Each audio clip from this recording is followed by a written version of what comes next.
শ্রমের হিসাব তো হয় না, ওইভাবে হয় না। আমরা মানে কর্মচারী খাটাই, তো কর্মচারী খাটে হয়তো শেষে দেখা যায় হয়তো সামান্য কিছু আমাদের মূল্য থাকে, চলে আর কি। এখনো আধুনিকতার ছোঁয়া লাগেনি কামারদের পেশায়। পুরনো নিয়মেই লোহা আগুনে গলিয়ে তৈরি হচ্ছে প্রয়োজনীয় সরঞ্জাম। জীবিকা নির্বাহে কষ্ট হলেও বাপ দাদার ঐতিহ্য ধরে রাখতে এই পেশা আঁকড়ে ধরে আছেন কর্মকাররা। তবে ততটা বাড়েনি শ্রমের মূল্য, মেলেনি কোনো সহায়তা। বগুড়া থেকে আব্দুর রাজ্জাকের ক্যামেরায় আব্দুস সালাম বাবুর রিপোর্ট। আগুনের লেলিহান শিখা আর হাতুড়ির তালে তালে গড়ে উঠছে শিল্প। লোহার পাত পিটিয়ে নিখুঁত আকারে রূপ দিচ্ছেন কর্মকার, যা শুধু পেশা নয়, এক ঐতিহ্যের গল্প।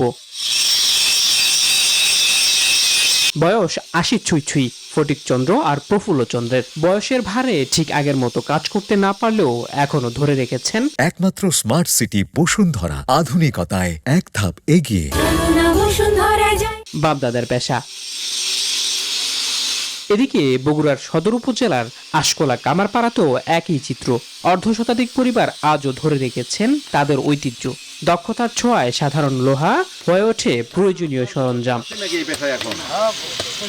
সারা বছর কাজ করলেও কোরবানির ঈদ উপলক্ষে ব্যস্ততা বাড়ে তাদের। কাজ বাড়লেও শ্রমের মূল্য বাড়েনি বলে দাবি কামারদের। বর্তমানে কাঁচি বেশি বানায়, আর আগে ডাউ কুড়াল বটি হ্যান ত্যান এগুলো বানাচ্ছে যায়। এখন আর পারি না, বয়স হয়ে গেছে, এখন এই কাঁচির কাজটা করি। বাপদাদার পৈতৃক আমল থেকে যে কাজটা ওরা করে আসছে আর কি, সেটাই আমরা হাল ধরে আসছি।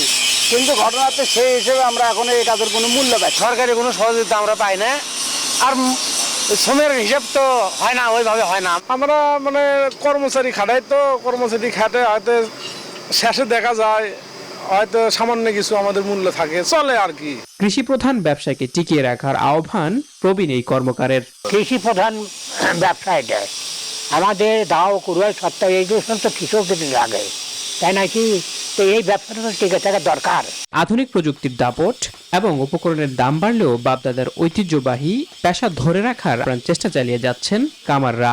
ঐতিহ্যের খাতিরেই ছাড়তে নারাজ এই পেশা। Desk report, news 24।